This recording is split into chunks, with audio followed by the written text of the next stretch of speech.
They forged my father's signature and called it grief. I called it evidence. The call came on a Tuesday morning in October.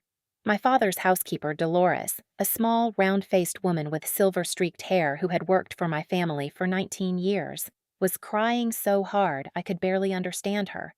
I remember standing in the kitchen of my apartment in Portland, still in the oversized gray sweatshirt I'd slept in, holding a mug of coffee that went cold in my hand while she told me he was gone.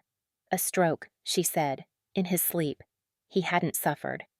I flew home to Ashford, Connecticut that same night. What I did not know, standing in that airport terminal with my carry-on and my red eyes and my broken heart, was that by the time I landed, the betrayal had already begun.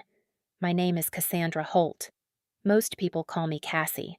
I'm 34 years old, and until 18 months ago, I worked as a landscape architect for a mid-size firm in Portland, Oregon. I have shoulder-length blonde hair that I usually wear pulled back when I'm on a job site, a habit my ex-boyfriend once said made me look like a woman who didn't have time for nonsense. He wasn't entirely wrong. My father, Gerald Holt, was a retired civil engineer who spent 41 years designing bridges and overpasses for the state of Connecticut. He was meticulous, precise, and deeply private. He loved chess, black coffee, and long drives with no particular destination. He was widowed when I was 11. My mother died of ovarian cancer in a particularly brutal 6-month stretch, and after that, it was just the two of us in the big colonial on Birchwood Lane, with its wraparound porch and its 2 acres of yard that my father maintained himself until his knees made it impossible. My brother, Marcus, is 4 years older than me. We were close as children, inseparable even, but distance has a way of rewriting relationships. Marcus moved to Scottsdale, Arizona, when he was 26 for a sales job that became a series of sales jobs, none of which ever seemed to go the way he described. He called my father on birthdays and holidays. He visited maybe twice a year, usually around Christmas. He had a talent for appearing at exactly the right moments and disappearing when the actual work needed doing. I was the one who drove my father to his cardiology appointments. I was the one who arranged for his house to be winterized every November and helped him navigate his Medicare paperwork when he turned 65. I was the one who sat with him every Sunday night on video call, watching him get older in increments, the slight tremor in his left hand, the way he started repeating himself at the edges of conversations. I loved him without keeping score. I want to make that clear. His estate was not complicated on paper. The Birchwood Lane house appraised at approximately $900,000. There was a brokerage account, 2 CDs, and a modest life insurance policy. He had spoken to me directly on more than one occasion about his intentions. Half to Marcus, half to me. The house would be sold and the proceeds divided. He said it clearly, plainly, the way he said everything. I never doubted it. He had a will. He had prepared it 12 years ago with a local attorney named Harlan Boyce, who had handled his affairs for decades. What I did not know, what none of us should have been able to imagine, was that a second will existed. I arrived in Ashford at just past midnight. Dolores had left a lamp on for me. The house smelled like my father, wood polish and old books, and something faintly medicinal that had crept in over the last couple of years. I slept in my childhood bedroom for the first time in almost a decade, under a quilt my mother had made, and I did not sleep well. The funeral was 4 days later. Marcus flew in with his girlfriend, Tricia, a woman with a wide smile and a tendency to touch people on the arm when she spoke to them. He was appropriately grief-stricken in public. He hugged me at the reception and held on a beat longer than usual, and I remember thinking it was grief making him sentimental. It was not grief. 3 weeks after the funeral, I received a letter from an attorney I had never heard of. His name was Douglas Fenwick, of Fenwick and Associates in Bridgeport.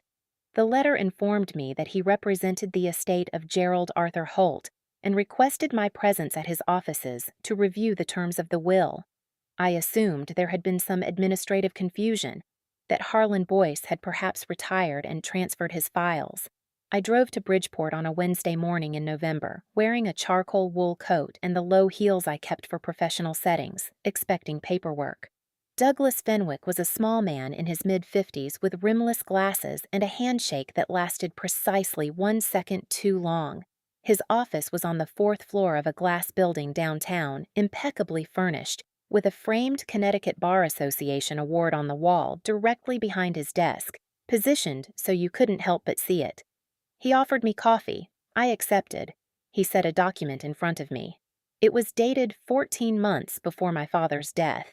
According to this will, this document I had never seen, had never been told existed, my father had revised his estate plan in its entirety. The house was to go to Marcus outright. The brokerage account and CDs were to go to Marcus. The life insurance proceeds were to go to Marcus. I was to receive the contents of a small storage unit in East Hartford and a sum of $10,000 described as a token of my love and appreciation. I read it twice. Then I looked up at Douglas Fenwick, who was watching me with an expression I can only describe as carefully neutral. The face of a man who has delivered bad news before and made a professional study of how not to react to the reaction. I said, very quietly, "This isn't right." He slid a second page toward me. It was a letter, supposedly in my father's handwriting, explaining that he had grown concerned about my financial management over the years and wished to ensure that the family assets remained consolidated. My father had never once, in 34 years, expressed concern about my financial management.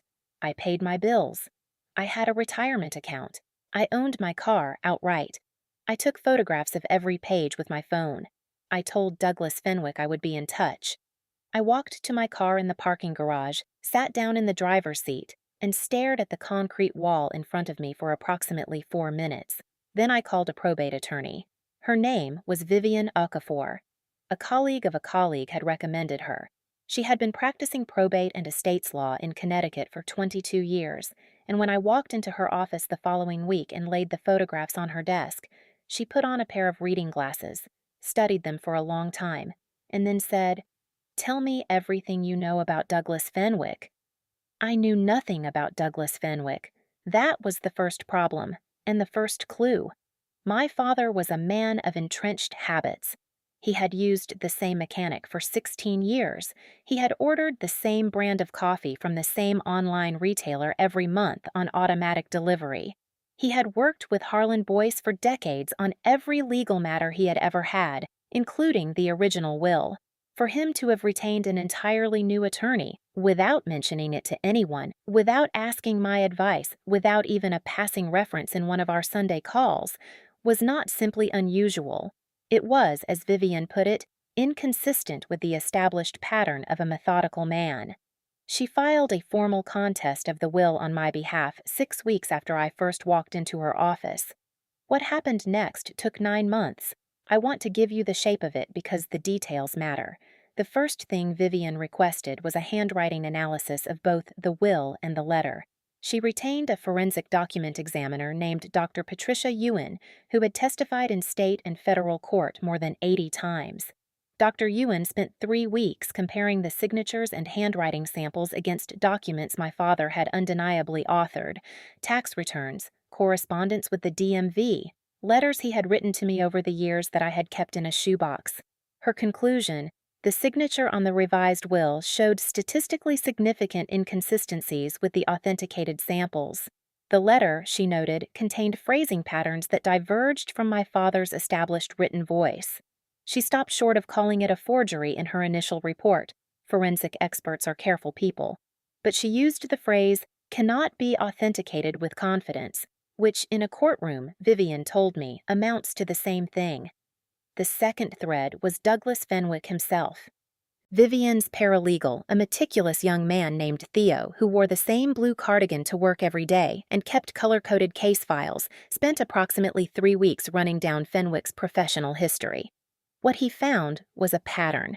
Fenwick had been involved in 4 other contested estate cases in the past decade, all involving clients he had purportedly been retained by in the final year or 2 of their lives, all involving wills that redirected assets significantly away from one heir and toward another. 2 had settled quietly. 1 had been litigated and the will upheld, but the heir who had benefited had been the client's long-term caregiver, which made the story easier to accept. The 4th was still open. None of these cases involved my brother. But they told me something about Douglas Fenwick that his wall plaque and his good furniture could not conceal. He was a man who operated in the space between grief and confusion and legal complexity, and he had learned how to use that space. The third thread was the hardest to pull. I called Dolores. She had been reluctant to speak about the weeks before my father died. I had assumed it was grief, or perhaps a sense of loyalty to a man she had served for nearly 2 decades. But when I drove to her small house in East Ashford and sat with her at her kitchen table and told her what I had found, she went very still. Then she set her coffee cup down and told me that approximately 14 months before my father's death, which is to say, around the time the contested will was supposedly executed, Marcus had visited Ashford alone, without Tricia, without telling me. He had stayed for 11 days. Dolores had not mentioned it because Marcus had told her directly that he was there to help my father update his financial paperwork and that my father had asked that it be kept private because he didn't want me to worry. She had accepted this. She had made Marcus dinner every night and watched him sit with my father in the study for long evening hours. She had thought it was the beginning of a reconciliation between a son and his father. She had thought it was something good. She cried when she told me. I held her hand across the table. I had everything I needed. The probate court hearing was scheduled for a Thursday in September, 14 months after my father died.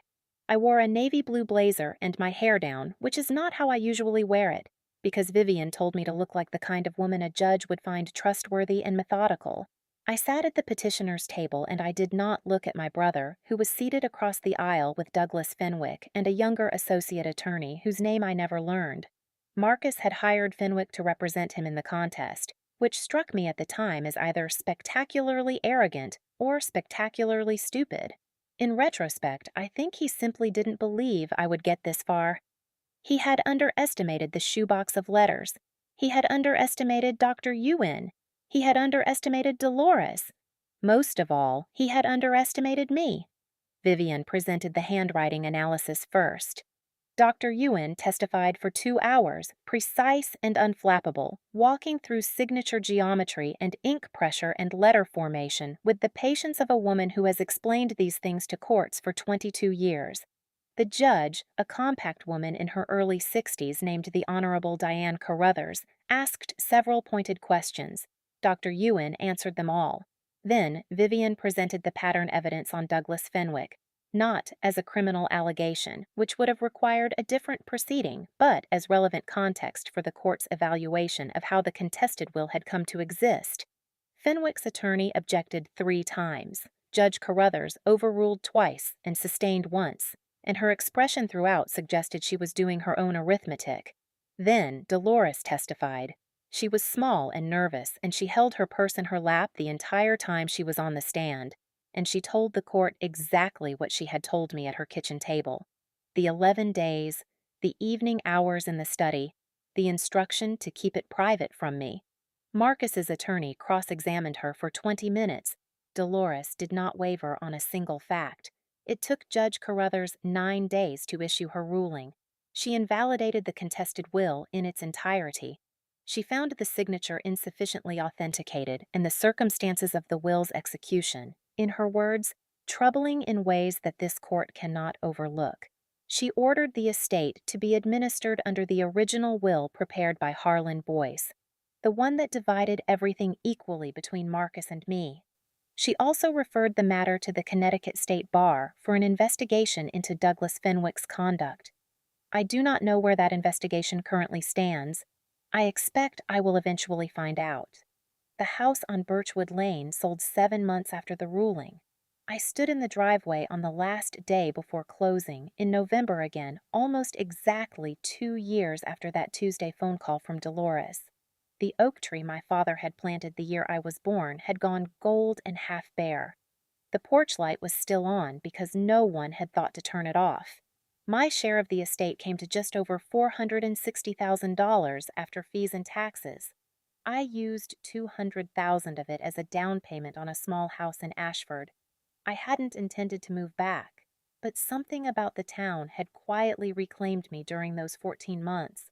I used another portion to start my own landscape architecture practice. It is small. It is mine. Marcus and I have not spoken since the ruling. He sent one text message 3 days after Judge Carruthers issued her decision. It said, "I hope you're happy." I didn't respond. There was nothing to say that the court hadn't already said better. My father was a man who spent his career designing structures meant to hold weight over time. He knew how things were built. He knew how they failed. He understood better than most people that the difference between a bridge that stands and a bridge that falls is almost always in the integrity of the materials. That you cannot build something lasting on a foundation that was never meant to hold. Marcus built his plan on the assumption that I would be too grief-stricken to look closely, on the assumption that Dolores would stay silent, on the assumption that my father's handwriting was a small enough detail that no one would bother to scrutinize it. Every one of those assumptions was wrong. My father designed bridges for 41 years. He taught me, without ever meaning to, how to find the flaw in a structure and follow it all the way to the source. I found it, and everything built on top of it came down.